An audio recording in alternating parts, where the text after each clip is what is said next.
এই ভিডিওতে আমরা দেখব যে আমরা দুইটা অ্যারের ইন্টারসেকশন কিভাবে বের করতে পারি। এখন ইন্টারসেকশন বলতে আমরা আসলে কি বুঝি, চলো প্রথমে সেই জিনিসটা দেখে আসি। এখন ইন্টারসেকশন বলতে ধরো আমার কাছে একটা অ্যারে আছে,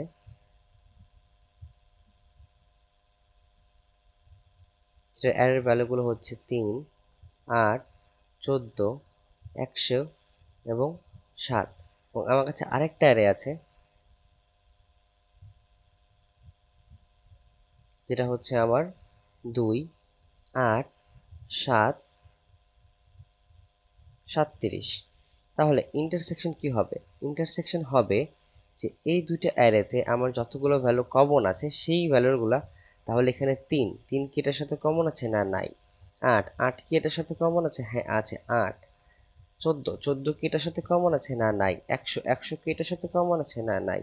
7, 7 কি এটার সাথে কমন আছে? হ্যাঁ কমন আছে, 7। তাহলে ইন্টারসেকশন ফলো কি হবে? 8 আর 7, তাই না? এখন এখানে এই জিনিসটা আসলে আমরা কিভাবে করব?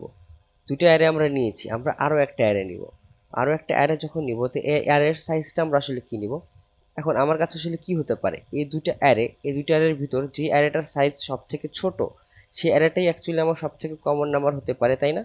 তাহলে এই দুটো অ্যারের মধ্যে মিনিমাম নাম্বারটা কত? মিনিমাম নাম্বারের সাইজ হচ্ছে, এটা হচ্ছে 4 লেন্থের, এটা হচ্ছে 5 লেন্থের। তাহলে মিনিমাম হচ্ছে কত? 4। দ্যাট মিনস আমার সর্বোচ্চ 4টা নাম্বারই হতে পারে, যেটা আমার কি, আমার কমন হতে পারে, তাই না? তাহলে এবার আমরা 3কে ম্যাচ করলাম, 3 পাইনি। 8কে ম্যাচ করলাম, 8কে পেয়েছি, 8কে রাখলাম। তাহলে আমি একটা এলিমেন্ট রাখলাম। তাহলে এরপর আমি পরেরটাতে চলে যাই। পরে দেখতেছি কি 14 মিলেনি, 100 মিলেনি, 7 মিলেছে, 7কে এখানে রাখলাম, দুটো এলিমেন্ট রাখলাম, তাই না? তাহলে এভাবেই কিন্তু আমরা বলতে পারি যে এই অ্যারেতে আমরা 2 পর্যন্ত প্রিন্ট করব, 2 এর আগ পর্যন্ত। তাহলেই যেহেতু এটা ইন্ডেক্স নাম্বার 0 আর 1, সেহেতু আমরা 2 এর আগ পর্যন্ত প্রিন্ট করব, এবং যে দুইটা নাম্বার সেই দুইটা নাম্বারকে আমরা কাঙ্ক্ষিত রূপে পেয়ে যাব, তাই না? তাহলে চলো এই কাজটাকে এখন আমরা কোডের মাধ্যমে করি। তো প্রথমে কি করতে হবে? প্রথমে আমাদেরকে অ্যারের এর জন্য কতগুলো নাম্বার সেটা ইনপুট নিয়ে নিতে হবে। নিয়ে নেওয়ার পর সেই অ্যারেটাকে আমরা ডিক্লেয়ার করি অ্যারার of a for integer i equals to 0, i is less than a, i plus plus করে সিন এ অ্যারার অফ i। এবার সেম ভাবে করে আমার বি এর জন্য করতে হবে, তাই না? তাহলে চলো আমরা বি এর জন্য করে ফেলাই। So B B B B B এবং বি এর অ্যারের ভ্যালুগুলো নিলাম। এবার তাহলে আমাকে কি আরেকটা ভ্যালু নিতে হবে, আরেকটা অ্যারে সি এর জন্য। তাহলে সেই অ্যারেটার সাইজ কত হবে? সি আর আর অফ দুইটা নাম্বারের মধ্যে মিনিমাম এ কমা বি, মিনিমাম নাম্বারটা নিয়ে ইন্ডেক্সটাকে আমরা এখানে নিয়ে নিলাম। এবার আমরা দুইটা অ্যারেকে জাস্ট খালি কম্পেয়ার করবো, i equals to 0, i is less than a, i plus plus করে সিন, এবার সিন না, এবার পরে for integer j equals to 0, J is less than B, J plus plus করে যদি আমার if A R R of, আচ্ছা এখানে কিন্তু আরেকটা জিনিস কাহিনী আছে। ধরো আমরা এখানে আবার ফেরত যাই, ফেরত যাওয়ার পর আরেকটা জিনিস তোমরা চিন্তা করো যে এইখানে আমি কি বললাম, এখানে আমি বললাম যে আমার কাছে 7 এখানে 2 বার আছে, তাই না? 7 এখানে 2 বার আছে। তাহলে তোমরা কি করবা? 7কে একবার ম্যাচ করেছো, আবার এখানে 7কে ম্যাচ করেছো, 7কে কি আবার নেওয়া যাবে?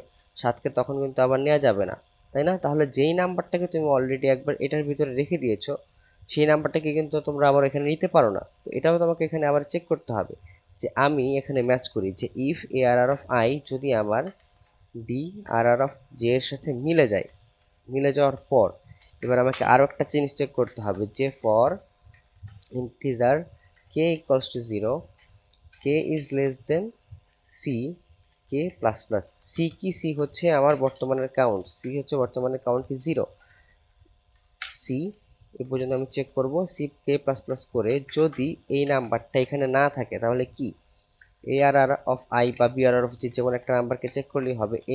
এটা যদি আমার C R R of I বা কে এর সাথে যদি আমার মিলে যায় তাহলে কি আমরা জিনিসটাকে নিতে পারবো না। সেক্ষেত্রে আমরা মিলছে কি মিলে সেটা কীভাবে চেক করতে পারি? এটা চেক করতে পারি যে এইখানে আমরা একটা ভেরিয়েবল ডিক্লেয়ার করে নিই এফ ইকুয়ালস টু -1। এবার যদি মিলে যায় তাহলে আমরা বলবো এফ ইকুয়ালস টু 0 এবং ব্রেক। আর এখানে যদি আমরা চেক করি যে ইফ এফ সমান সমান যদি -1 থাকে, তাহলে এই অ্যারেটা আমার সি আর এর মধ্যেও নাই। তাহলে আমি কি সি আর এর ভিতরে তোমার সি নাম্বার যে পজিশন আছে সেখানে আমি এই বি আর অফ জে কে রেখে দিতে পারি। আর যেহেতু রেখে দিচ্ছি তাই আমি সি প্লাস প্লাস করে নতুন পজিশনে চলে যাই। তাহলে এবার পরবর্তীতে যে আমি যদি এখন আমার এই সি আর কে প্রিন্ট করি, তাহলে কি integer i equals to 0, i is less than C, i plus plus করে, তাহলে কি আমি করতে পারবো আমার যে সিআরআর এর যে ভ্যালুগুলি আছে সেগুলোকে দেখতে পারবো, তাই না? তাহলে চলো এই জিনিসটাকে এখন আমরা চেক করে দেখি যেটা ঠিকমতো কাজ করতেছে কিনা। প্রথমে প্রথমে এখানে আগের ভ্যালুতে আমরা ফেরত যাই। আগের ভ্যালু কি ছিল? এখানে আগের ভ্যালু ছিল হচ্ছে এরকম। এটার জন্য আমরা চেক করে দেখি। এটার জন্য চেক করে প্রথমে উপরের নাম্বারটা 5, 3, 8, 14, 160, পরের অ্যারেটা হচ্ছে সাইজ 4, যেটার ভ্যালুগুলো হচ্ছে কি কি 2, 8, 7, 37। তাহলে আমার নাম্বারটা কি হবে 8 আর 7, তাই না? এবার পরের জিনিসটা চেক করি। পরের জিনিসটার জন্য আমরা এখানে কি বলেছিলাম? পরের জিনিসটার জন্য আমরা এখানে বলেছিলাম যেটা হচ্ছে 7, তাই না? তাহলে আমার কিন্তু 7 নাম্বারটা কিন্তু দুইবার আছে এবং 7 আমাকে আসলে একবারই দেখাইতে হবে, দুইবার দেখানো যাবে না। তাহলে এই জিনিসটাকে যদি এখন আমরা আবার আমাদের মতো করে চেক করি, তাহলে দেখি আমরা জিনিসটাকে ঠিকমতো পাই কিনা। এবার 5টা নাম্বার 3, 7, 14, 100 এবং 7। পরের বার 4টা নাম্বার 2, 8, 7, 37। দেখো আমরা শুধু 7 পেয়েছি, আমরা কিন্তু 8 পাইনি। 8 কেন পাইনি? এটা কিন্তু একটা ভুল হয়েছে আমাদের। আমাদের কিন্তু 8 পাওয়া উচিত ছিল না, 8 পাওয়া উচিত নাই, কারণ 8টা কিন্তু কমন না। 8কে আমরা সরিয়ে দিয়েছি, দ্যাট মিনস 7 পাওয়া উচিত এবং 7 একবারই পাওয়া উচিত এবং এটা আমরা তাই পেয়েছি। দ্যাট মিনস আমাদের এই কোডটা কিন্তু ঠিকমতো কাজ করেছে, তাই না? তাহলে এই ভিডিওর মাধ্যমে আমরা কি শিখলাম? এই ভিডিওর মাধ্যমে আমরা শিখলাম যে আমরা খুব সহজেই কিভাবে দুইটা অ্যারের ভিতরে ইন্টারসেকশন বের করে ফেলতে পারি, তাই না? তাহলে চলো এবার আমরা নেক্সট টপিকে মুভ করি।